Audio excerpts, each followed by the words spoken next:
Assalamualaikum warahmatullahi wabarakatuh. Salam guru penggerak, tergerak, bergerak, menggerakkan. Perkenalkan, saya Eko Hendri Wicaksono, calon guru penggerak angkatan 10 SD Negeri 1 Jambesari, Kabupaten Malang.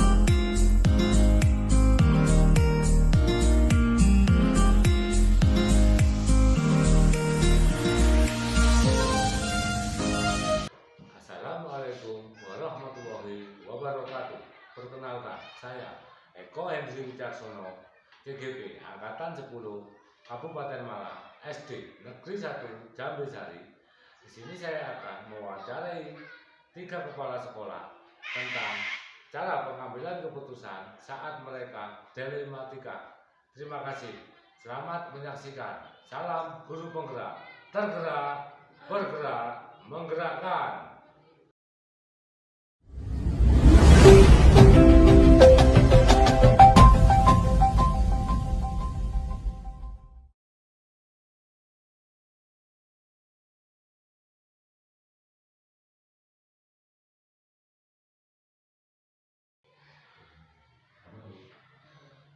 Selamat pagi Ibu. Gimana kabar hari ini Ibu? Alhamdulillah baik-baik saja. Nah, seperti yang sudah kita sepakati Ibu, di sini saya akan mewawancarai Ibu tentang pengambilan keputusan berbasis nilai kebijakan yang Ibu pimpin. Gitu Ibu. Oke. Yang pertama Ibu, selama ini bagaimana Anda dapat mengidentifikasi kasus-kasus yang merupakan dilema etika yang ada di sekolah Ibu? Kalau untuk kasus dilema etika itu biasanya ketika kita ambil keputusan apapun pasti berujungnya benar. Jadi misalnya kita ambil keputusan A juga benar, keputusan B juga benar, itu dilema etika seperti itu. Mungkin contohnya seperti apa Ibu yang sering terjadi di sekolahan? Contohnya misalnya ketika ada seorang guru izin, tetapi dia punya jam di sekolahan yang saya pimpin, tetapi izinnya karena urusan dinas. Nah, ketika saya mengizinkan juga benar, andaikan saya melarang tidak mengizinkan juga benar karena demi konsistensi mengajarnya di kelas seperti itu. Tetapi ada opsi lain, ketika di kelas ada yang siap menghandle, maka saya akan ambil keputusan untuk mengizinkan beliau pergi untuk mengikuti kegiatan di luar dalam arti urusan dinas, misalnya pengembangan diri atau urusan komunitas di MGLP atau kakak dinas seperti itu.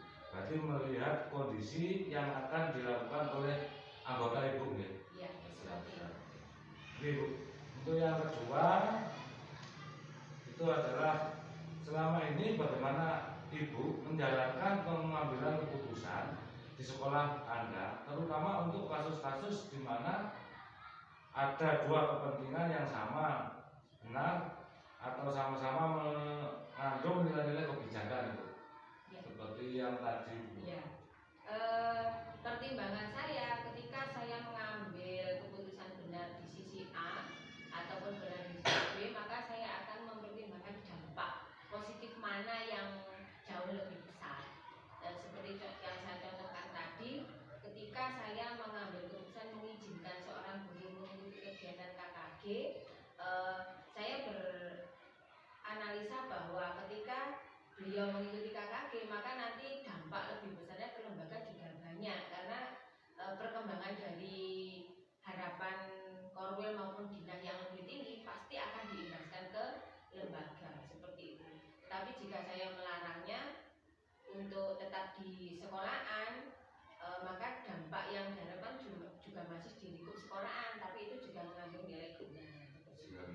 Berarti prioritas yang mengimbas kepada anak didik Ya, atau prioritasnya sekolah lebih banyak berkontribusi positifnya ke depan. Siap. Itu yang ketiga Ibu, langkah-langkah atau prosedur seperti apa yang bisa Ibu lakukan selama ini Ibu? Langkah-langkahnya itu.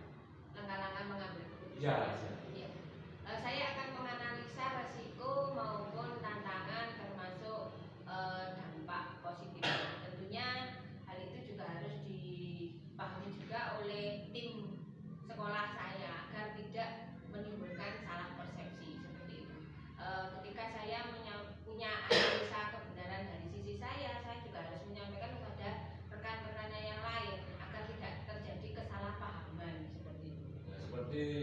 diskusi atau ya, seperti rapat diskusi gitu atau ya. rapat kecil walaupun bukan formal, yang penting komunikasinya selalu nyampe di semua tim. Siap. Yang keempat itu, hal apa saja yang selama ini Ibu anggap efektif dalam pengambilan keputusan kasus-kasus dilema etika itu keputusan?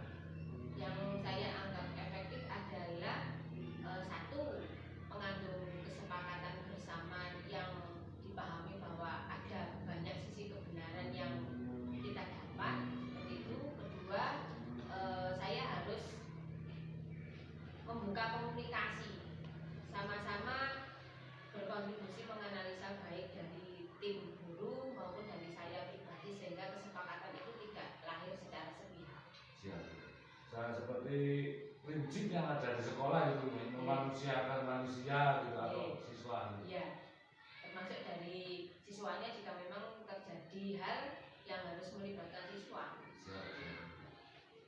Yang kelima, hal apa saja merupakan tentang dalam pengambilan keputusan pada kasus-kasus dilema etika itu selama ini Bu. Bisa diulangi? Ya. Hal apa saja selama ini merupakan tantangannya Bu. Iya, tantangannya ya, yang tantangannya banyak, cuma yang paling sering berdampak itu ketika terjadi salah persepsi. Karena itu saya selalu berusaha untuk ada diskusi di setiap langkah dan sama-sama tahu, ibarat kata itu jangan ada dosa di antara tim itu. Sehingga ketika Bu Guru A menyampaikan pendapat seperti ini, saya persilakan asumsinya apa, yang dikhawatirkan apa, dampak positifnya, negatifnya yang dipikirkan apa. Begitu juga dengan tim lain, sehingga ketika kekhawatiran guru satu ini ternyata kok bisa diminimalisir oleh satu langkah yang disampaikan tim lain, ya berarti jangan dikhawatirkan alias tidak usah dirisaukan. Berarti terutamanya harus mengidentifikasi mengidentifikasinya banyak gitu. Kalau menurut guru A positifnya di mana saja, negatifnya di mana saja, guru B mana saja, karena itu tidak terjadi salah persepsi di situ kuncinya. Artinya harus ada komunikasi terbuka untuk terjadi seperti itu. Selalu ada diskusi, dan diskusi itu yang harus dilakukan. Oke, untuk yang keenam itu pertanyaannya, apakah Ibu memiliki sebuah tata laka atau jadwal tertentu dalam sebuah penyelesaian kasus dilema etika, dan apakah Ibu langsung menyelesaikannya di tempat ataukah kita membutuhkan diskusi dulu itu? Ya, tergantung urgennya suatu masalah. Kalau jadwal tertentu tidak ada ya, karena masalah itu tidak bisa kita prediksi. Nah, kalau jadwal tertentu hanya dilakukan untuk agenda rutin seperti itu. Tapi kalau mengatasi suatu dilema etika, kita tidak bisa menjadwalkan. Ketika hal itu ada, kita harus diskusi untuk segera menyelesaikannya. Tetapi kalau memang mendesak itu harus diputuskan segera, sebagai pemimpin saya harus melakukan sesegera untuk menyelamatkan jalannya organisasi seperti itu. Jadi pengambilan keputusannya secara fleksibel Ibu ya? Secara fleksibel, jadi tidak kaku lah ya, tidak terjadwal. Ya, siap Ibu. Untuk yang ketujuh Ibu, adakah seseorang atau faktor-faktor apa yang selama ini mempermudah atau membantu Ibu dalam pengambilan keputusan dalam kasus-kasus dilema etika tersebut Ibu? Ada, terutama hasil informasi yang diberikan oleh Bapak Ibu guru yang bersama tim kerja saya, karena itu sangat membantu. Sebagai pemimpin kan orang baru, tetapi saya harus menggunakan keterampilan menggali informasi saya agar bisa menangkap suatu hal atau suatu permasalahan dari berbagai sudut pandang, sehingga terjadi objektif, tidak subjektif seperti itu. Berarti seperti ada tim atau dukungan warga ya, Ibu ya? Dukungan warga, baik sekolah maupun warga sekitar yang benar-benar peduli, dan itu pun kita harus istilahnya berdiri dilapori A, katut ke sana, katut ke kanan. Tidak, kita harus punya prinsip tersendiri sehingga nanti bisa memutuskan sesuatu yang secara objektif. Siap Ibu. Untuk pertanyaan terakhir mungkin Ibu ini, dari semua hal yang telah Ibu sampaikan, pembelajaran apa yang dapat Ibu petik dari pengalaman Ibu mengambil keputusan dilema etika itu? Pengalaman. Okay. Intinya begini, seorang pemimpin ketika menghadapi sebuah posisi berada di dilema etika, memang pemimpin adalah pengambil keputusan, cuma keputusan yang terbaik adalah yang lebih banyak memberikan maslahat daripada mudaratnya. Pasti tidak ada kontra 100% atau pro 100%, pasti ada pro kontra, cuma sedapat mungkin yang pro itu yang mayoritas. Supaya bisa seperti itu, kita harus selalu menjalin komunikasi terbuka dan punya kepiawaian menggali sehingga bisa melihat sudut permasalahan itu benar-benar seobjektif mungkin. Ketika memutuskan pun kita juga bisa melihat peluang yang lebih banyak berkontribusi ke kemajuan lembaga, dan kontra pasti ada.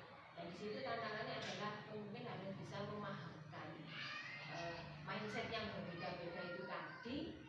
Yang berbeda itu kan biasanya yang khawatir begini, khawatir begini. Kita harus memberikan solusi kekhawatiran tim yang mungkin sedikit kontra itu, agar kekhawatiran itu tidak menjadi dominasi mindset mereka. Merangkulnya menurut pelan-pelan. Tapi dari ke-8 pertanyaan tadi, pengambilannya itu berarti secara fleksibel dan menyesuaikan keputusan yang diperlukan gitu. Menyesuaikan kondisi yang benar, agar benar-benar sesuai kondisi itu tadi. Makanya curah pendapat dari semua tim itu harus kita dengarkan. Kita dengarkan artinya kita tampung sehingga kita bisa meluruskan atau memberikan keputusan yang objektif. Terima kasih Ibu atas waktunya, juga atas jawaban yang telah Ibu berikan. Saya ucapkan terima kasih dan semoga hal yang Ibu berikan hal kayak ini dapat kami lakukan sebagai pemimpin-pemimpin yang akan datang Ibu. Terima kasih Ibu. Akhiri, Assalamualaikum warahmatullahi wabarakatuh. Selamat melanjutkan Ibu. Terima kasih.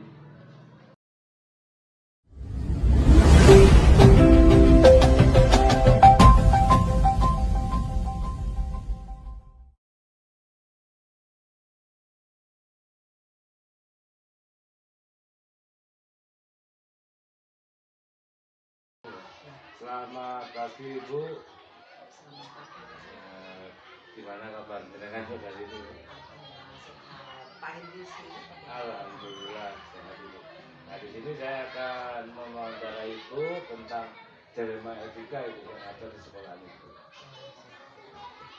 Nah, pertanyaan yang pertama Ibu, selama ini bagaimana Ibu dapat mengidentifikasi kasus yang merupakan dilema etika Ibu dan atau rujukan moral Ibu? Selama ini yang kami ketahui dilema etika itu ketika ada benturan antara aturan sekolah dengan kebiasaan anak. Biasanya anak-anak itu ada yang suka terlambat, tapi mereka itu masih punya punya keinginan untuk seolah mau masuk.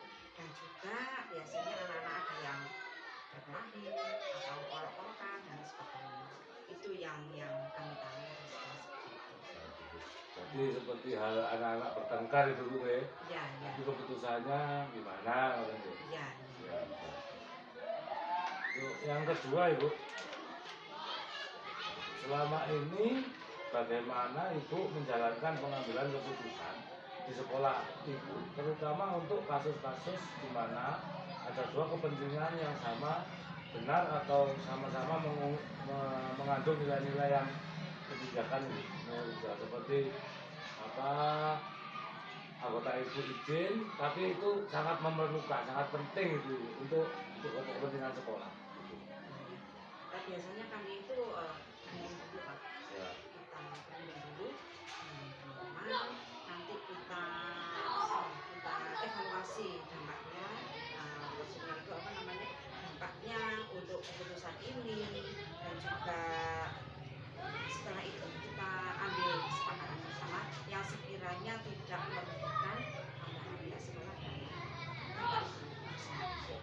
berarti intinya prioritas untuk kepentingan sekolah Ibu kayaknya Iya, didulukan. iya. Ya. Ini Bu. Untuk yang ketiga Ibu, langkah-langkah atau prosedur seperti apa yang bisa Ibu lakukan selama ini Bu? Kebetulan banyak ya kayak tadi Bu. Iya. Yang pertama kita menggali informasi dulu. Menggali informasi dulu. Setelah itu kita lakukan ya. Kita menggali informasi dulu. Terus kita identifikasi apa sih permasalahannya.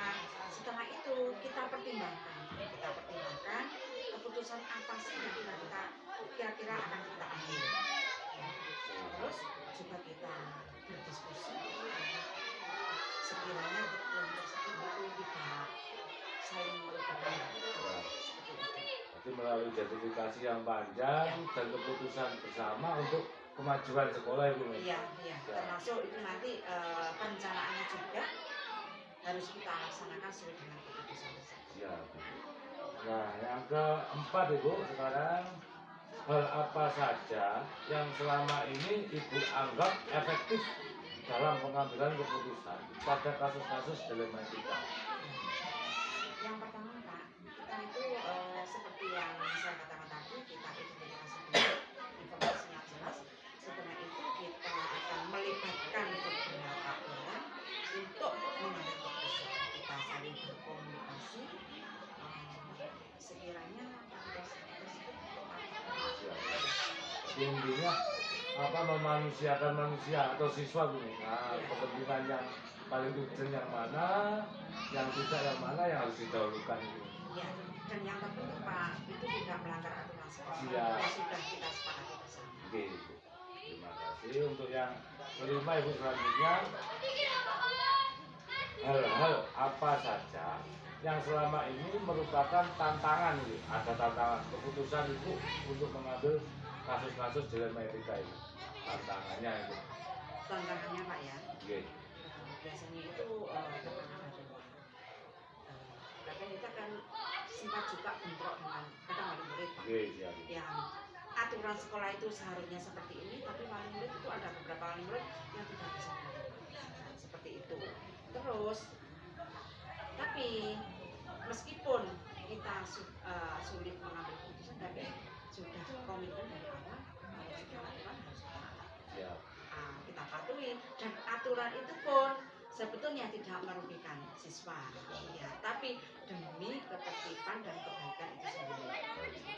Jadi keputusan yang mufakat itu yang di dalamnya itu orang-orang yang berkepentingan untuk kemajuan sekolah. Nanti situ peraturannya apa disepakati dan harus dijalankan itu. Iya, betul. Kita harus konsisten. Soalnya dengan aturan tersebut, kalau kita sudah sepakat harus kita laksanakan.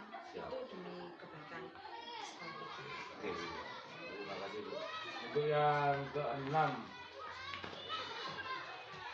ya ini apakah Ibu memiliki sebuah tata lata atau jadwal tertentu untuk sebuah penyelesaian kasus dilema etika tersebut Ibu? Kalau untuk jadwal tertentu tidak, Pak. Kita fleksibel,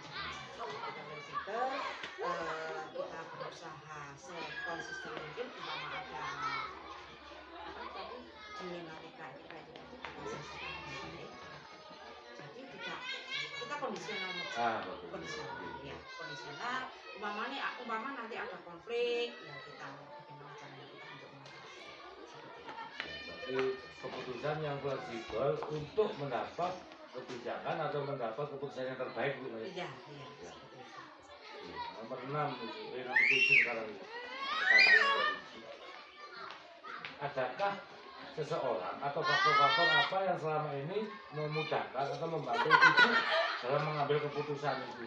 Ya, selama ini Pak, kita mengambil keputusan itu kita musyawarahkan dengan bapak ibu guru, dengan pihak-pihak yang terkait dengan lembaga, termasuk komite atau paguyuban.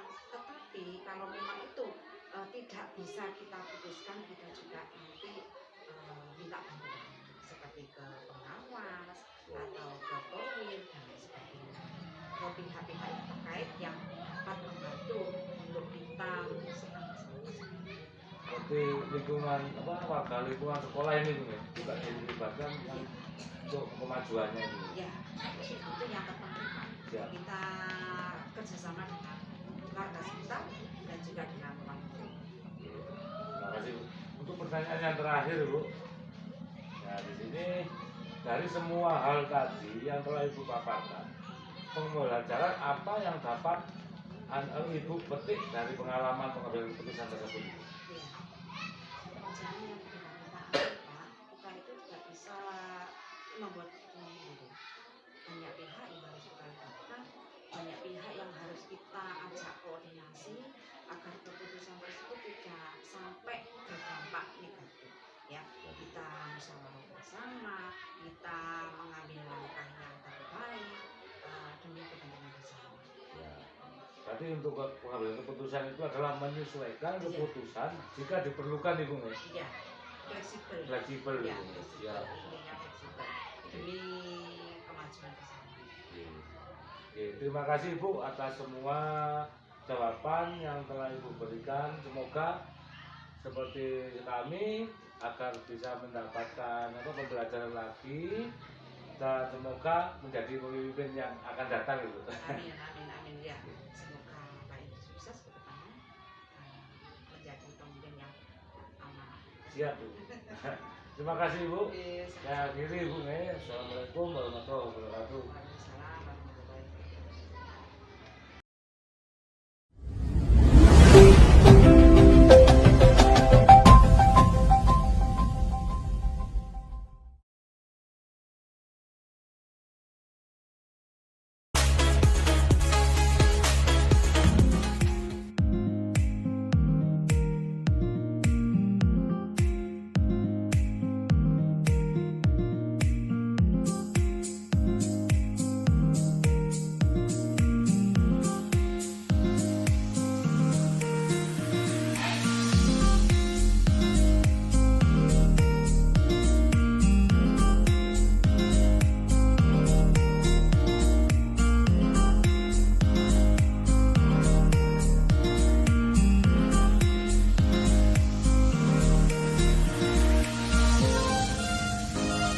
Terima kasih sudah melihat video ini. Salam guru penggerak, tergerak, bergerak, menggerakkan. Wassalamualaikum warahmatullahi wabarakatuh.